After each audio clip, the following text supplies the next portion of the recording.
You've likely heard the story of Phineas Gage, the man whose horrific accident changed neuroscience forever. But what if I told you that most of what we think we know about him is wrong? Today, we'll explore the truth behind the man, the myth, and the science, and uncover how Phineas Gage defied the odds, shattered assumptions about the human brain, and became a symbol of resilience. Phineas Gage wasn't just a man with a hole in his head. He was a man who taught us how the brain could heal itself and adapt in ways science had never imagined. It was a clear September day in 1848 when Phineas Gage, a 25-year-old construction foreman, reported to work on a Vermont railroad project.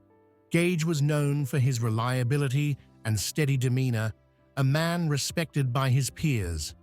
On this day, his crew was tasked with clearing boulders that blocked the path of the tracks. As foreman, Gage oversaw the process and often helped with the work. Using a tamping iron, a long, heavy rod used to pack gunpowder, he prepared a blast. But in a tragic turn of events, a spark ignited the powder prematurely, and the iron rod shot upward like a missile. The rod entered below his left cheekbone, destroyed his molar, and tore through his brain's left frontal lobe before exiting through the top of his skull. It flew nearly 25 yards away, streaked with blood, leaving Gage thrown backward and bleeding profusely. What happened next was nothing short of miraculous. Despite the catastrophic injury, Gage didn't lose consciousness. Witnesses described him as dazed, but alert. He even spoke within minutes, saying, "Here's business enough for you," to the doctor, who arrived at the scene.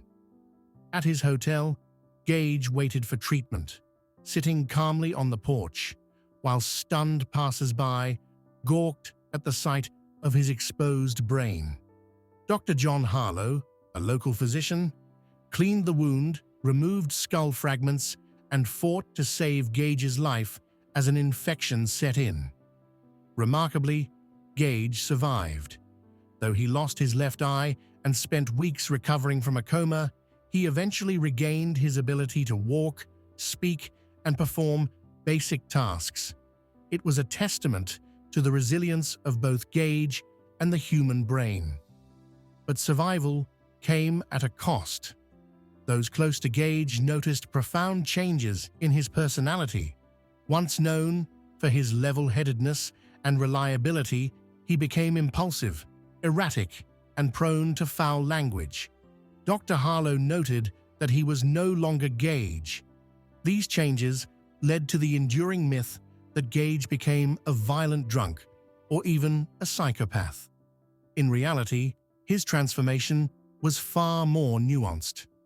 He struggled with decision-making, developed irrational attachments to objects, like refusing to sell pebbles he valued even for a fortune, and carried the tamping iron with him everywhere as a grim trophy of his survival.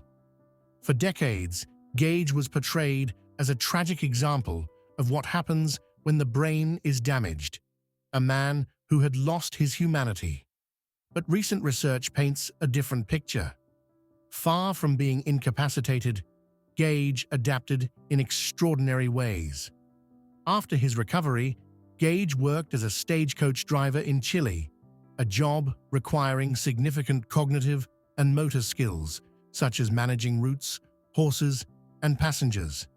This suggests that his brain, though altered, found ways to rewire and compensate for the damage. Gage's story revolutionized neuroscience. Before his accident, little was known about how different parts of the brain influence behavior. His injury provided early evidence that the frontal lobe plays a crucial role in personality, decision-making, and social conduct. More importantly, Gage's case was one of the first to demonstrate the brain's plasticity, its remarkable ability to adapt and heal over time. Though he wasn't the same man after the accident, he wasn't the monster history often makes him out to be. Phineas Gage passed away in 1860, 12 years after his accident. His skull and tamping iron are preserved in the Warren Anatomical Museum at Harvard, a reminder of his incredible journey and the doors he opened for modern neuroscience. But his story is more than just a tale of medical history. It's a testament to human resilience. Despite unimaginable trauma, Gage lived, worked, and adapted. His life challenges us to rethink what we know about recovery, identity, and the human spirit.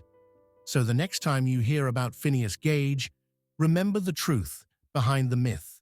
He wasn't a cautionary tale. He was an inspiration.